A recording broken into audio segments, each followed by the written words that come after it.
This is Professor Corey from the Professor's DuBois channel, and this is our first lecture for Chapter 17, Advanced Acid-Base Equilibria. In this lecture, we will consider both of these types of acid-base reactions. You may be wondering why there are essentially two chapters for acid-base chemistry. The answer is that we learned how to determine pH for many hydrolysis reactions in Chapter 16, and now we're going to apply these learnings to acid-base reactions, buffers, and we'll also perform titrations of acids and bases while measuring pH. Let's begin with an acid-base reaction involving a strong acid reacting with a strong base. HCl and NaOH are given, but this will apply to any strong acid, strong base reaction. When writing the net ionic equation, we will break apart strong acids and soluble ionic compounds into their ions. We call this the total ionic equation, and this is shown in the image. Next, we cross out spectator ions, or ions that are present as both reactants and products. What remains is the net ionic equation. Water was not broken into ions because it's neither a strong acid or a soluble ionic compound. The resulting net ionic equation is H plus OH minus going to water. You may see this written as the hydronium ion plus the hydroxide ion going to two waters. The proton reacting with water will produce the hydronium ion. Either method is fine. I personally prefer H plus OH minus yielding water. Notice this is not an equilibrium. A single arrow is present as opposed to a double arrow. This means that the reaction will go to completion, or in other words, until one or both of the reactants is gone. We can determine the resulting pH based on what remains. In this example, I went right to the net ionic equation because I recognized that HBr and KOH are a strong acid and strong base respectively. This is very similar to an ice table where I've included the initial concentrations, but the amount of change is known because this is not an equilibrium, so I know the reaction will proceed until one or both reactants is completely gone. The ratio is 1:1, so I can subtract 0.15 from both of the reactants.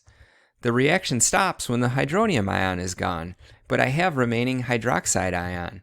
I can calculate the pOH using the hydroxide ion concentration, then subtract from 14 to get the pH, which is 13. There should be two decimal places for this pH because there's two significant figures in the concentration. So I'll try to do better next example. In this example, we have equal molar portions of both strong acid and strong base. So I just made up a number and called it 1 mole. In this example, both reactants are gone, and all that remains is water. Water is known to be neutral in pH. Another example here with unequal amounts of strong acid and strong base. I used moles in the table and was left with 0.004 moles of hydroxide ion. In order to calculate the pOH or pH, you need to have the concentration in units of molarity. So I'll have to divide the number of moles by the total volume, which is 2.5 liters, to get the molarity.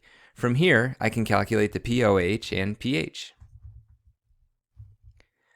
All examples so far have been strong acid and strong base reacting. This example has a weak acid reacting with a strong base. The net ionic equation is shown.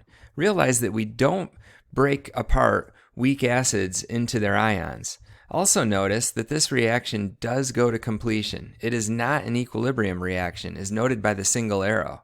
A pro tip here is that if there is a strong acid or a strong base present, there will not be an equilibrium, and the reaction will go to completion. What remains is the conjugate base of the weak acid in water. We then write this as a hydrolysis reaction, and you can see that now we have an equilibrium, and we know that it'll be basic due to the presence of the hydroxide ion. This example has a reaction of a strong acid with a weak base. Since there is a strong reactant, the reaction will go to completion. What remains when equal moles are reacted is the conjugate acid of the weak base and water. The hydrolysis reaction is written at the bottom of the slide, and we can see that this will be acidic. In this problem, we're mixing a strong acid with a weak base. Since the volume will change, I first convert my concentrations to moles. We have equal molar amounts of both reactants, so what remains is the ammonium ion, which is the conjugate acid of the weak base ammonia. There is also water present, so we write the hydrolysis reaction, and it can be seen that this will be acidic by the presence of the hydronium ion. This problem didn't require us to calculate the pH, but you could. Our initial concentration of ammonium ion is 0.006 mole. Divide by the total volume, which is 30 mils. This will need to be converted to liters, and then you could use an ice table with the Ka for the ammonium ion, and we would be able to calculate the actual pH. This time we will calculate the pH. We're combining a weak acid with a strong base. Because one of the reactants is strong, the reaction will go to completion. The reactants are in equal molar quantities, meaning there will be no reactants. They will both be gone, and what remains is the Cn- ion in water. Next, we'll write the hydrolysis reaction. The number of moles of Cn- is 0.01. We divide by the total volume, 0.200 liters, to get the molarity, which is 0.05 capital M. This is our initial concentration.